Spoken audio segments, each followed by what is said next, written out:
Well, good morning. Welcome to Thoughts That Can Change Your Life with me, Reverend Wolak. Are you lost? Are you looking for guidance? Are you looking for answers to questions? Or are you just roaming around aimlessly, wondering what to do next?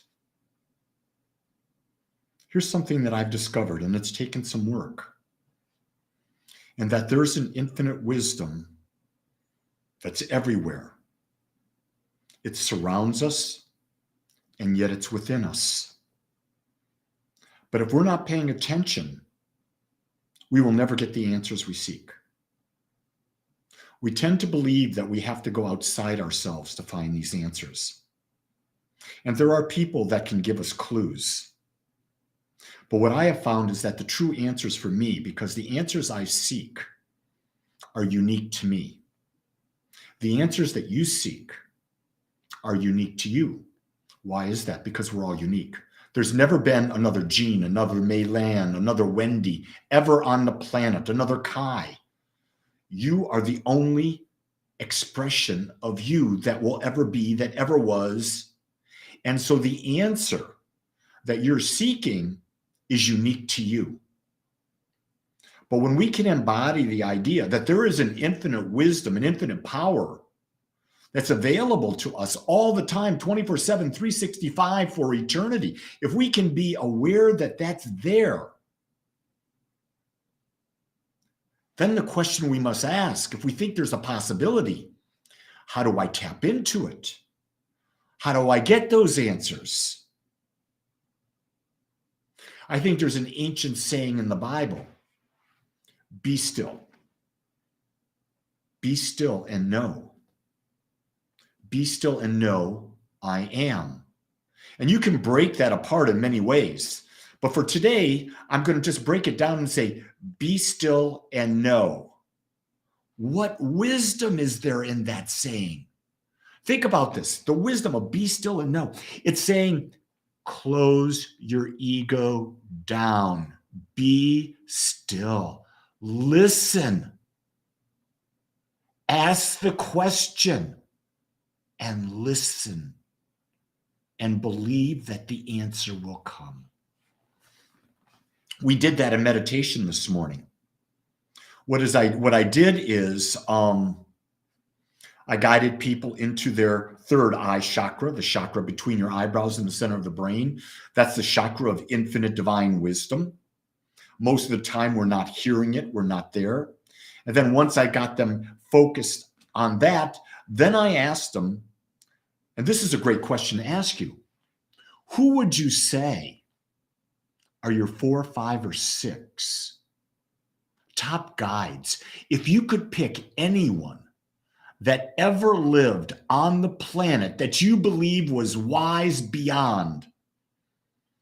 It could be a Buddha, it could be a Jesus, could be a Krishna, could be a Babaji, it could be an Emerson, it could be a Carnegie, it could be anyone, it could be Joan of Arc, Marie Antoinette, it could be anyone. I don't know who.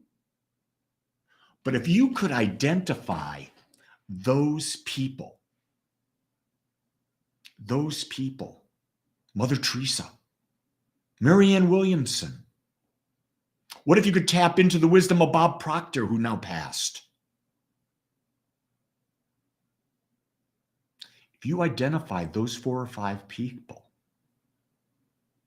and you're able to sit comfortably, close your eyes, and visualize that those people are with you in the silence, in the darkness. See them. Go look up their faces.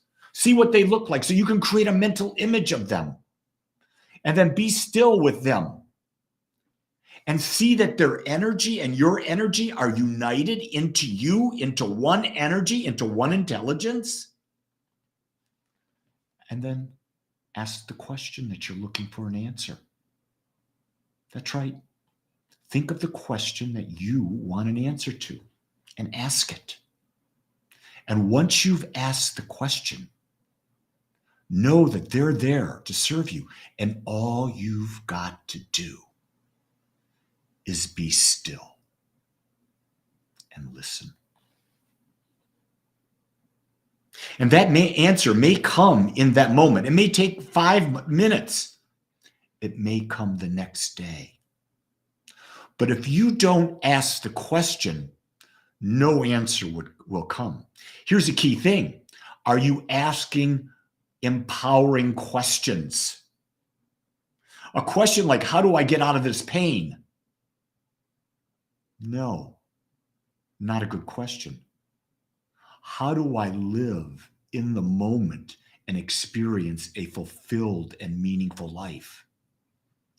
That's a good question. How do I expand my level of awareness so I can break the boundaries that my ego's created? That's a great question. How do I bring my body into a state of homeostasis where I can fully experience all that life is? That's a great question. How can I experience and taste the infinite abundance that's in this universe? And what gift do I have to bring into the world that will serve greater numbers of people? Those are great questions. What are my unique talents? That's a great question. You see, the quality of the questions we ask will determine the quality of the answers we receive. But if we're not sitting down and asking a quality question, that means we got to think outside the current box, our current mental atmosphere, because our current mental atmosphere, it's locked in on giving us whatever we're experiencing now. Our life is a mirror of what we're thinking. So in order to go beyond what we're currently thinking, we've got to expand and ask a bigger question, a more expansive question about how can we be that in the world. But if we don't ask that bigger, more expansive question, no one else is going to ask it for us, and we're not going to be listening for the more expanded answer, even though the answer might be right there where we are, right in front of our nose, but we can't see it because we haven't asked the question. We're not looking for the answer. It's like you can be in a room, and the thing you're looking for is over there, but you're focused over here. But if you're focused in the wrong direction, you're not going to see what you want to see. A lot of people come to me and say, Reverend Lee, I'm single. I want a great relationship. And I say, have you asked the question of what that perfect relationship must look like, what it might feel like? Have you sat down and written down the experiences that you want to have? What kind of partner do you want? What do you want to do with that partner? What's the purpose of that relationship? Because guess what? That partner might be right there in your life now, but you haven't asked the question to get the clarity about what it is so that you might just bypass them completely. Or maybe you're in a relationship and you don't think it's serving you because you haven't asked bigger questions, and maybe they're there already. Maybe it's already in the person you're with. I don't know. But I do know that if you don't ask the big questions, nothing big is ever going to come to you. We have been taught to think small. We have been taught to numb ourselves and not think. That's the thing. We've got this mind that's more powerful than any computer on the planet. And we've literally been domesticated into believing that we just believe the narrative that surrounds us, from our families, from the schools, from the churches, from the politics, from the businesses, from the magazines. We've been blindly domesticated into that. And we have the most powerful brain that we can tap into infinite wisdom and come up with our own answers. Hello. Why wouldn't we do that? Why can't we stop being lazy and think for ourselves, and then act on our thoughts? Here's something you got to understand. When you do that, it's going to take great courage. It's going to take tremendous courage, because you are bucking the system. You are bucking the system, and the system ain't going to like it. People have a hard time being still because they've not built the habit of being still. So as you build your stillness habit, see if you can sit quietly, ask a question for 1 minute. Actually set a timer, 1 minute. And then maybe the next day, set a timer for a minute and 10 seconds. And maybe the next day, a minute and 20 seconds. So at the end of a week, you're up to 2 minutes. You don't have to start real big. If you're not prepared for this, start small. Give yourself a break. Maybe a minute's too long. Maybe your mind is so going fast and faster. Maybe you got to start with 30 seconds. Guess what? That's okay. It's okay. You've got an infinite amount of time for self-discovery. I believe that we're infinite beings and we will be forever unfolding our nature. So don't rush, but be deliberate. Be deliberate.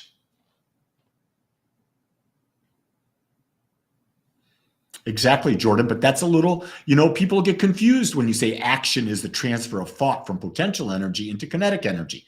A lot of people don't understand that. Action is simply bringing thought into physical form. Action is doing that from the energetic of the thought that you're having.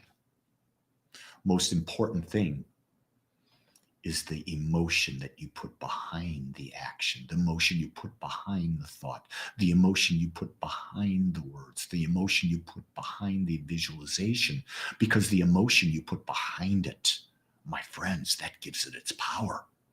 And when you put emotion behind it, you're awakening the juice. Yeah, that's my word. I love that word. The juice, that which lifts you, that which makes you excited. Can you tell I'm excited right now? That's me being juiced. I'm doing what I love with you, and you give me the opportunity to do that. So what I want to leave with you is sit down, spend a few moments. Who are the people that you would love to have in your wisdom circle? Your guides, 4 or 5 people. Maybe they're mystical. Maybe they're not people that you know, but they're mystical to you. Maybe you want 2 men, 4 women. Maybe you want all men. Maybe you want all women. I don't care. But they've got to be people that you would admire, that you would respect. And then I would ask, visualize who they are, see yourself surrounded by them, close your eyes, and ask the question. And just sit in a stillness and set a timer for just 1 minute to start. Just 1 minute to start. And start doing that every day and see what happens. That's the best I got today, gang. I didn't know what I was going to talk about when I was leading meditation earlier, but boy, it came out, didn't it? Hey, I put in the description the link to sign up for my free workshop on the power in you on February 19th. It's free.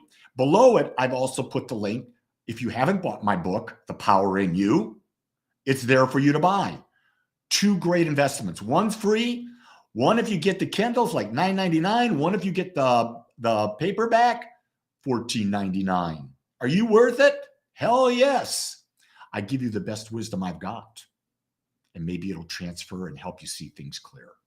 Until tomorrow, and tomorrow I'll be on at 7:30. It's Sunday. I do it a half hour early on Sunday. Hey, I see your truth. I know how wise you are. I love you, and I accept you just like you are. Go make it a great day, everyone. Aloha.